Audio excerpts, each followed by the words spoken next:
Jai Hind friends, welcome to ARK Reflections IAS. A final warning, a ticking clock and a world that is holding its breath. Donald Trump has just issued what many believe is his final ultimatum to Iran. ఈ యుద్ధం ఇప్పుడు ఒక critical పాయింట్కి చేరుకుంది. The war has now reached a decisive stage. Washington is no longer asking, it is actually demanding. The deadline is set for Tuesday, 8 p.m. Eastern Time. If the Strait of Hormuz is not opened and a new deal is not signed, the United States is actually prepared to launch a military campaign that could change the entire Middle East forever. Trump did not mince his words. Of course, the language that he used is very unbecoming of a leader, but he is calling Power Plant Day, he is calling it the Bridge Day. He explicitly warned Iran to open the sea routes or live in hell, as he said in his tweet. This isn't just a tough talk, it's a specific threat to the civilian and economic backbone of a nation. If the order is given, just imagine if the order is given, the targets are clear. We are looking at the total destruction of Iranian energy grid. We are also looking at key transport links being destroyed. By taking out bridges and power plants, the US aims to paralyze the country's logistics, forcing a total collapse of their daily operations. Now, how will they do it? That is the big question. By using the Jasim-Air missile. This is the Ghost missile. It is a stealth cruise missile with a 1000-kilometer range. Over 2000 of these are already positioned in the region because it is a standoff weapon. US bombers can fire these from outside Iranian space, staying completely safe from the local defenses. The strategy is actually this. First, stealth, then precision, and then security. It's invisible to radar, surgical in its accuracy, and most importantly for Trump, it ensures no American pilots are put at risk. They can dismantle a nuclear plant or a command center from 1,000 kilometers away. The world is already feeling the heat.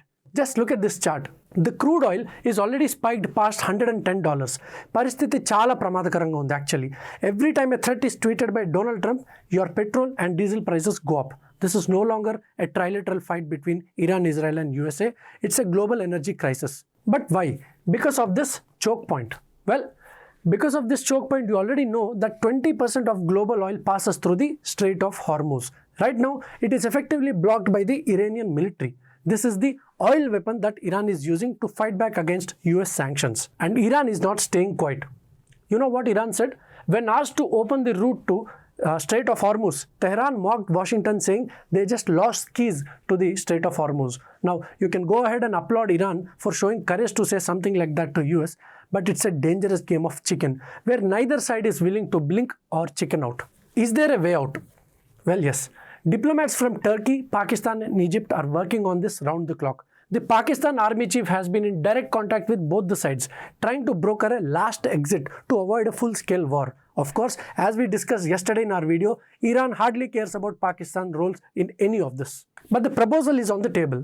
The proposal is of a 45-day ceasefire. The deal is straightforward. Iran opens the strait immediately and US in exchange pauses all bombing and allows Iran to access billions of dollars in frozen assets.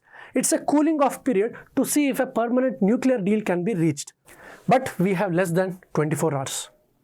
The trust deficit is massive. Trump wants results and Iran suspects a trap. మనకు తెలుసు యుద్ధం జరిగితే ఎవ్వరికీ ఉపయోగం లేదు. We know that nobody wins in a war. But tomorrow night we will know if we are heading towards peace or regional firestorm. So what is your prediction on this? Is this peace through show of strength or a dangerous geopolitical gamble? Let me know your thoughts in the comments below. Don't forget to like and subscribe for latest updates. I'm Yogiraj and I'll see you in the next one. Jai Hind.